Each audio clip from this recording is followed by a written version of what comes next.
আমি এখন যেখানে দাঁড়িয়ে আছি এটা হচ্ছে সাধনা সরকার উদ্যান বা লেডিস পার্ক নামে পরিচিত। তো এই লেডিস পার্কের একটা ছোট্ট ইতিহাস বলি। তো ভারতের প্রথম যে পতাকা উত্তোলন হয়েছিল সেটা কিন্তু এই পার্কের মধ্যেই হয়েছিল। এর পাশেই আছে আচার্য ভবন। এই বাড়িতেই থাকতেন আচার্য জগদীশচন্দ্র বোস ও তার স্ত্রী লেডি অবলা বসু। ঈশ্বরচন্দ্র বিদ্যাসাগর তার বিপুল গ্রন্থ সম্ভার রাখার জন্য 1876 মধ্য কলকাতার বর্তমান ঠিকানায় একখণ্ড জমির উপরে একটি দোতলা বাড়ি তৈরি করেন। জীবনের শেষ 14 বছর তিনি এখানেই কাটিয়েছিলেন। আমা স্ট্রিটে রাজা রামমোহন রায়ের বাড়িটি আগে সিমলা হাউস নামে পরিচিত ছিল। দেখতে পাবেন আজকের 48 নম্বর বাড়ি। এই বাড়িতেই বিদ্যাসাগরের আন্তরিক প্রচেষ্টায় অনুষ্ঠিত হয়েছিল প্রথম বিধবা বিবাহ।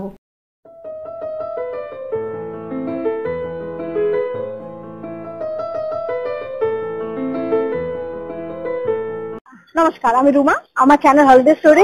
আমি নর্থ কলকাতা এলে খুব নস্টালজিক হয়ে পড়ি, কারণ পুরনো কলকাতা মানে কিন্তু নর্থ কলকাতায় সত্যজিৎ রায় থেকে শুরু করে বঙ্কিমচন্দ্র, রাজা রামমোহন রায়, ঈশ্বরচন্দ্র বিদ্যাসাগর, আর কার কার নাম বলবো, প্রত্যেকের সাথেই নর্থ কলকাতার একটা খুব ঘনিষ্ঠ সম্পর্ক আছে। এবং তাদের বাড়ি রেনোভেট করে এখন যে বর্তমানে মিউজিয়াম হয়েছে, এই সম্পর্কিত ব্যাপারগুলো নিয়ে এই ভিডিওটা।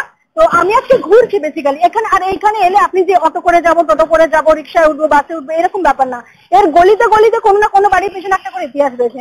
তো সেই সব কিছু আমি যেটুখানি জানি সেটাকেই আপনাদের সামনে তুলে ধরার চেষ্টা করছি।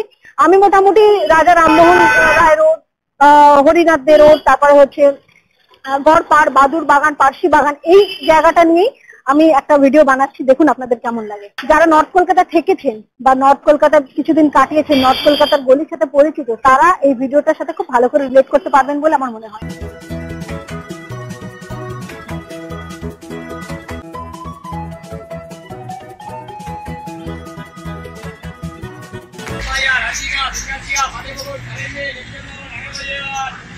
আমরা নর্থ কলকাতা বেড়ানো শুরু করলাম শিয়ালদা স্টেশন থেকে। স্টেশন থেকে বেরিয়ে শ্যামবাজারগামী একটা বাসে উঠে পড়লাম সুখিয়া স্ট্রিটের জন্য। এখানে চাটনি দিয়ে গীতিকার খাস্তা কচুরি বা নন্দলালের রাধাবল্লভী কিংবা একটু বেশি খিদে পেলে অতিথি থেকে মাছ ভাত খেয়ে যাত্রা শুরু করতে পারেন। প্রথমেই চলে গেলাম ক্যালকাটা পুলিশ মিউজিয়াম দেখতে।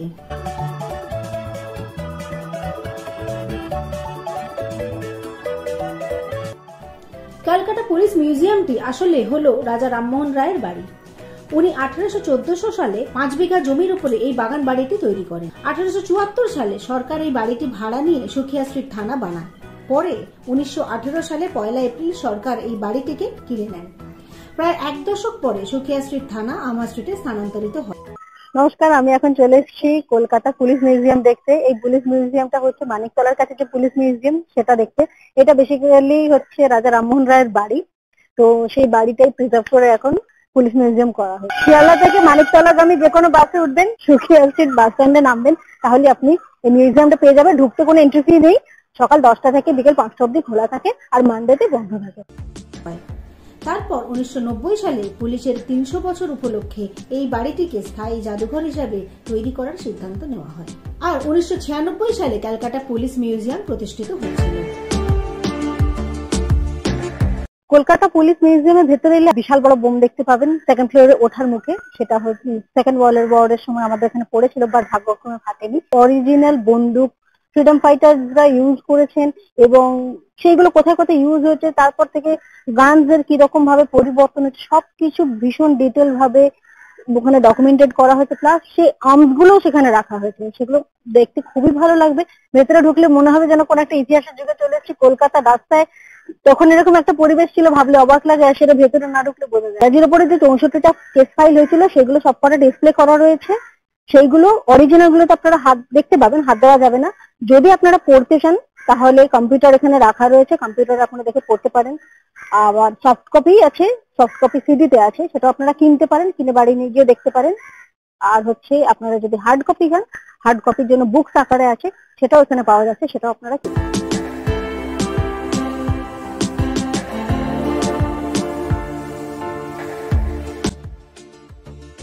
এরপর দেখে নিলাম রাজা রামমোহন লাইব্রেরি বা ফ্রি রিডিং রুম। এটি একটি পাবলিক লাইব্রেরি। 1904 সালে নবজাগরণের অন্যতম প্রতিকৃত রাজা রামমোহন রায়কে উৎসর্গীকৃত করে এই লাইব্রেরিটি প্রতিষ্ঠিত হয়েছিল। এই লাইব্রেরিতে সর্বাধিক 200 জন একসঙ্গে বসে পড়াশোনা করতে পারে।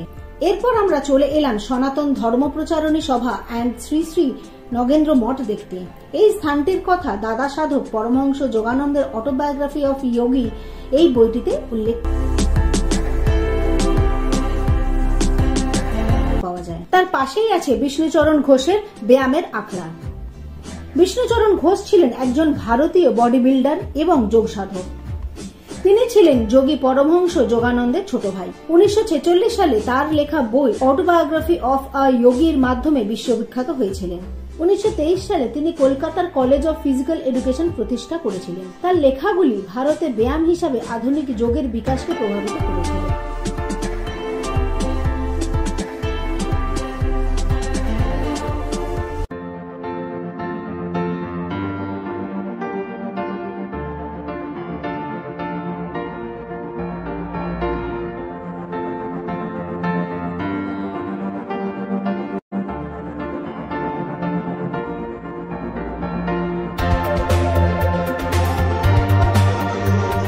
হরিনাথদের রোড থেকে এবার গড়পাড় রোডের দিকে এগিয়ে চললাম।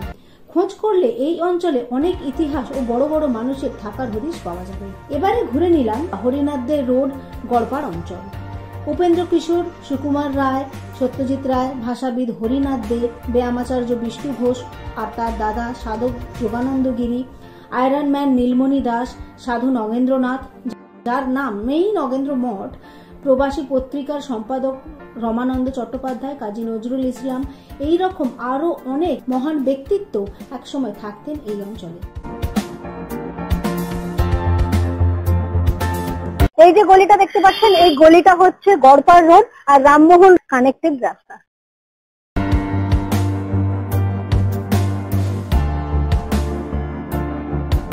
এখন যেখানে দাঁড়িয়ে আছি এটা হচ্ছে এথেনিয়াম ইনস্টিটিউশনের সামনে। বর্তমান এথেনিয়াম ইনস্টিটিউশন হলো বাঙালি সম্প্রদায়ের আবেগের সমার্থক, কারণ এটি কলকাতার বিখ্যাত রায় রাজবংশের বাসস্থান ছিল। শ্রী উপেন্দ্র কিশোর রায়চৌধুরী এই বাড়িটি 1914 খ্রিস্টাব্দে নির্মাণ করেছিলেন। এখানে শ্রী সুকুমার রায় এবং লীলা মজুমদার বসবাস করতেন। এই বাড়িতেই ইউ অ্যান্ড সন্স এর ছাপাখানা থেকে সন্দেশ পত্রিকা প্রকাশিত হতো। 1921-এর 2রা মে সত্যজিৎ রায় এখানে জন্মগ্রহণ করেন এবং 1926 পর্যন্ত এই বাড়িতেই বসবাস করেন। সত্যজিতের অনেক উপন্যাসের আমরা এই বিশেষ বিদ্যালয়ের উল্লেখ পাই। পরে এথেনিয়াম ইনস্টিটিউশন এই বাড়িটি কিনে নেয় এবং তাদের স্কুল 1931-এ এখানে স্থানান্তরিত হয়। এই রকওয়ালা বাড়ি কিন্তু একমাত্র নর্থ কলকাতাতে এলেই দেখতে পাওয়া যায়। এখন কিন্তু যত নতুন বাড়ি হচ্ছে তার কিন্তু রক নেই। পুরোনো বাড়িতেই এখনো পর্যন্ত রক, ওঠার সিঁড়ি এগুলো এখনো রয়ে গেছে।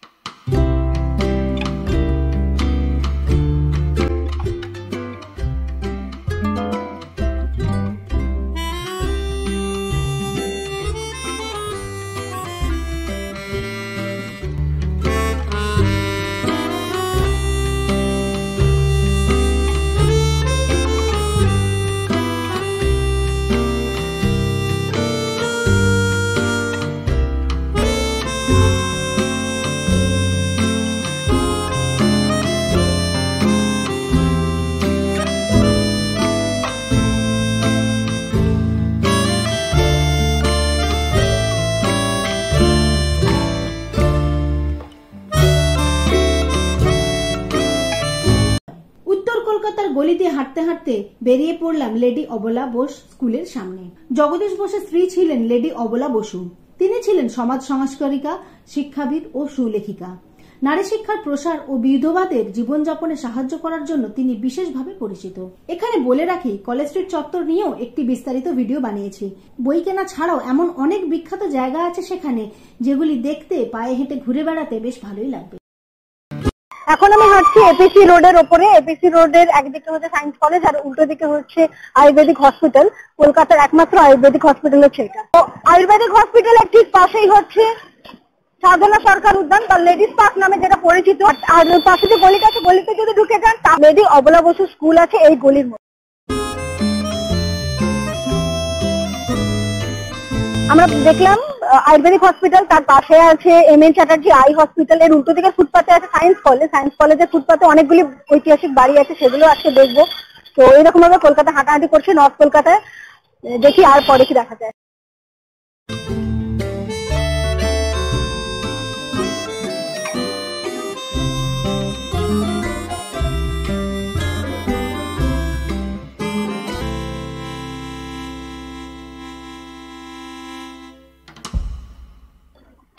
এখন যেখানে দাঁড়িয়ে আছি এটা হচ্ছে সাধনা সরকার উদ্যান বা লেডিস পার্ক নামে পরিচিত। তো এই লেডিস পার্কের একটা ছোট্ট ইতিহাস বলি। তো ভারতের প্রথম যে পতাকা উত্তোলন হয়েছিল সেটা কিন্তু এই পার্কের মধ্যেই হয়েছিল। আর এই লেডিস পার্ক সকাল 6টা থেকে বেলা 10টা পর্যন্ত খোলা থাকে, আর বিকেল বেলা মাঝে মাঝে খোলে। আজকে সায়েন্স কলেজ যেখানে অবস্থান করছে 1800 শতকের মাঝামাঝি, সেখানে এক পার্সি ভদ্রলোকের বিশাল বাগান ছিল। সেই সুবাদে এই বাগানটিও তার আশেপাশের অঞ্চল পুরো জায়গাটিকে বলা হতো পার্সি বাগান। পার্সি বাগানের সায়েন্স কলেজের এই জমিটা প্রথম বিশ্বযুদ্ধের কিছু আগে আইনজীবী ও দানবীর তারকনাথ পালিত কিনেছিলেন। পরে জমিটি তিনি দান করে দেন কলকাতা বিশ্ববিদ্যালয়কে। অবশেষে 1914 সালে আইনজীবী তারকনাথ পালিত ও বিশিষ্ট আইনজীবী ও দানবীর রাসবিহারী ঘোষের সৌজন্যে সায়েন্স কলেজের পথ চলা শুরু হয়। এখন যে বাড়িটা দেখতে পাচ্ছেন, এই লাল রঙের বিল্ডিংটা, এটা হচ্ছে ব্রাহ্ম বালিকা বিদ্যালয়।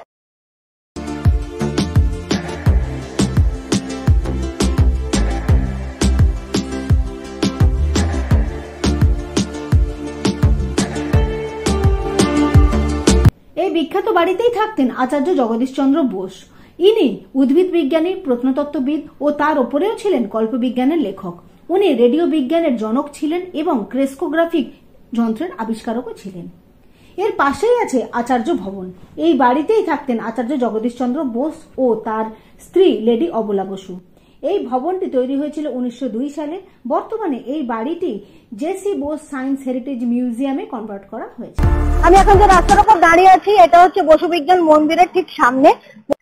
আচ্ছা, বসু বিজ্ঞান মন্দিরে ঢোকা যায় সকাল 10টা থেকে বিকেল 5টা পর্যন্ত এবং রোজই খোলা থাকে।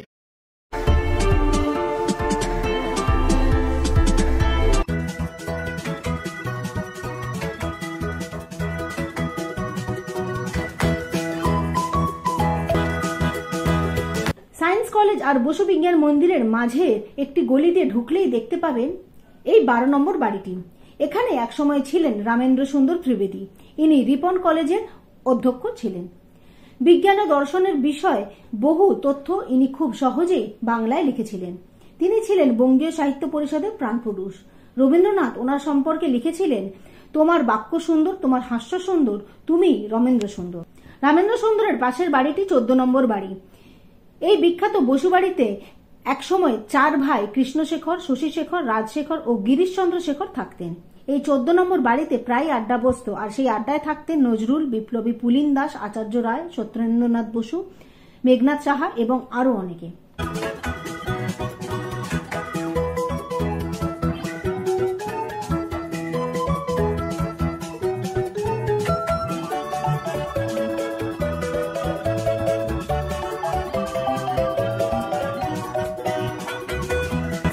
এখন যে বাড়িটার সামনে দাঁড়িয়ে আছি সেটা আপনারা কেউ চিনতে পারছেন কি? এখানে আগে একটা স্কুল ছিল, স্কুলটার নাম ছিল শিশু শিক্ষা ভবন। তো আপনাদের কেউ যদি এখানে পড়ে থাকেন আমাকে জানাতে পারেন।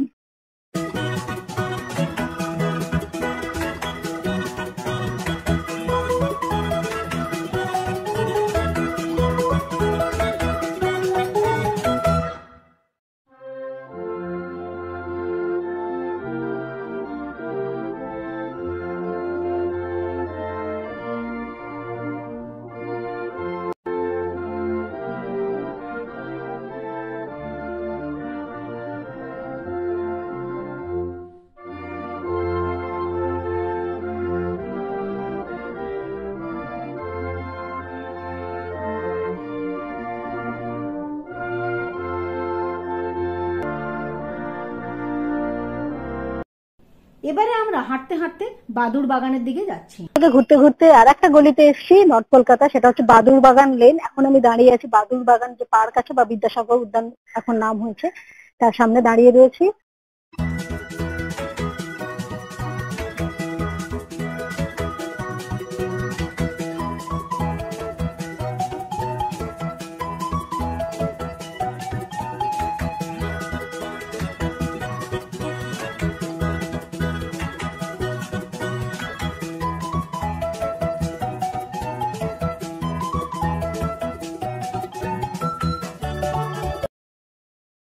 মহেন্দ্র শ্রীমানি ছিলেন একজন বিখ্যাত অভিজাত জমিদার, যিনি 19 শতকের দিকে কলকাতায় বসতি স্থাপন করেছিলেন।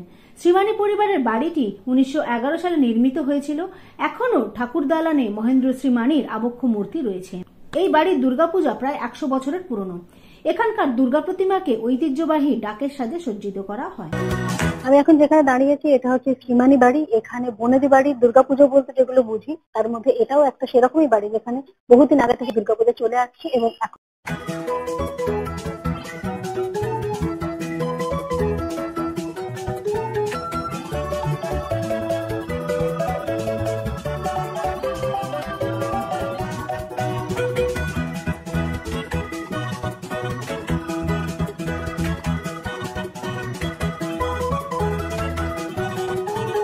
আমি এখন যে রকে বসে আছি সেখানে তার পাশেই হচ্ছে বিদ্যাসাগর সুইমিং সেন্টার।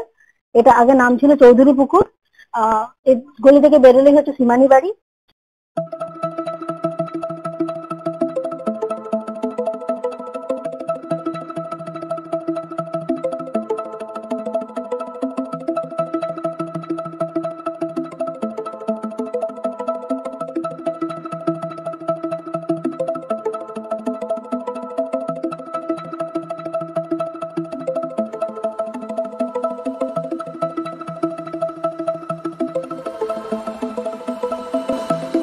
নর্থ কলকাতার গলিতে হাঁটতে হাঁটতে এবারে চলে এসেছি ঋষিকেশ পার্কের সামনে।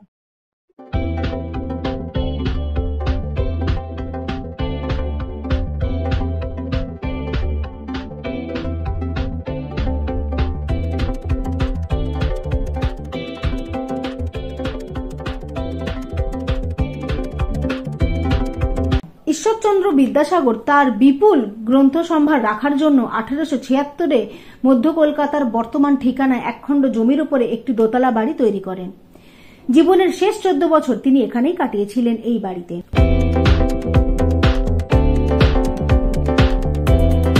আমি এখন চলে এসেছি বিদ্যাসাগর মহাশয়ের বাড়িতে।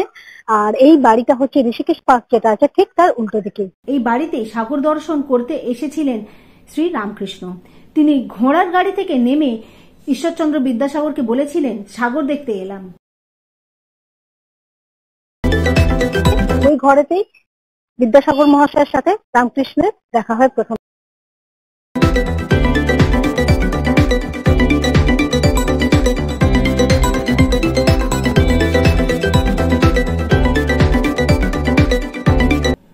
এই বাড়িতে রবীন্দ্রনাথ এসেছিলেন একসময় বিদ্যাসাগরের সাথে দেখা করতে। 1891-এর 29শে জুলাই এখানেই শেষ নিঃশ্বাস ত্যাগ করেন ঈশ্বরচন্দ্র বিদ্যাসাগর মহাশয়।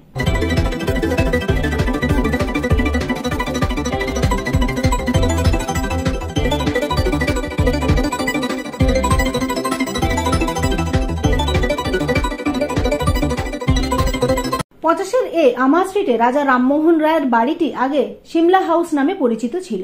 বর্তমানে এই বাড়িটিকে একটি জাদুঘরে পরিণত করা হয়েছে। এই মিউজিয়ামের মধ্যে রাজা রামমোহন রায়ের ব্যবহৃত বই, ছবি, প্যানেল, স্কেচ, পেন্টিংস, তার হাতের লেখা চিঠির রেপ্লিকা এবং অন্যান্য স্মারক সহ ইতিহাসের বহু গুরুত্বপূর্ণ জিনিস এখানে আপনারা দেখতে পাবেন। এই মিউজিয়ামে রাজা রামমোহন রায়ের রেপ্লিকা অফ ডেথ মাস্কও রাখা আছে, যা মূলত ব্রিস্টল থেকে শিবনাথ শাস্ত্রী এনেছিলেন।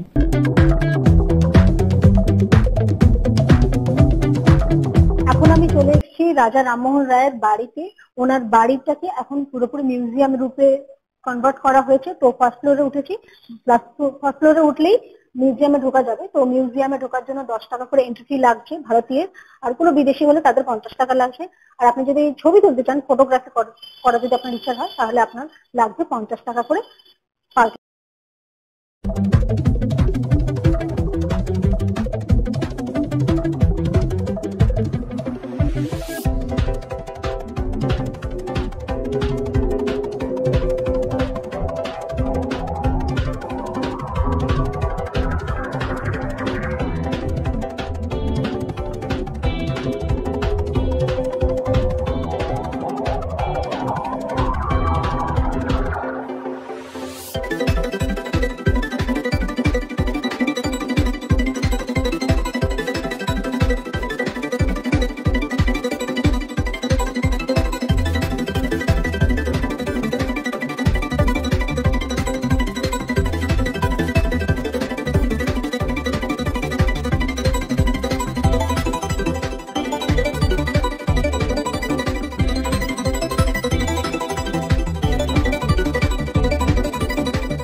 আপনারা এখন দেখছেন এই সিঁড়িটা হচ্ছে 200 বছর পুরনো একটা সিঁড়ি। রাজা রামমোহন রায়ের যে বাড়ি ছিল সেই বাড়ির এক অংশের এই সিঁড়িটা এখনো পর্যন্ত যেরকম ছিল সেই রকম ইন্ট্যাক্ট অবস্থায় রাখা হয়েছে।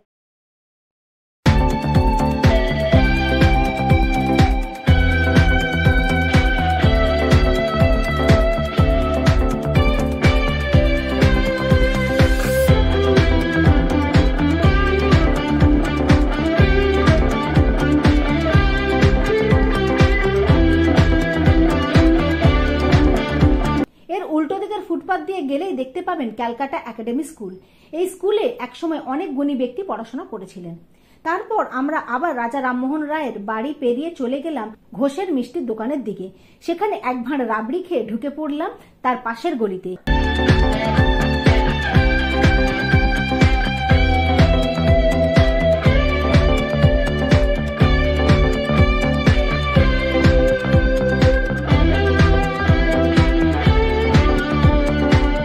এই রাস্তার উপরে দেখতে পাবেন বিশাল লাল রঙের একটি বাড়ি, এটি লাহা বাড়ি। এখানেও খুব ভালো দুর্গাপূজা হয়।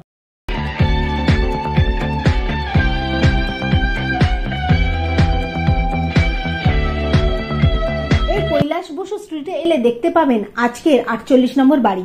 এই বাড়িতেই বিদ্যাসাগরের আন্তরিক প্রচেষ্টায় অনুষ্ঠিত হয়েছিল প্রথম বিধবা বিবাহ। এই বাড়ির একতলায় একটি ঘরে কিছুদিন মাইকেল মধুসূদনও কাটিয়েছিলেন।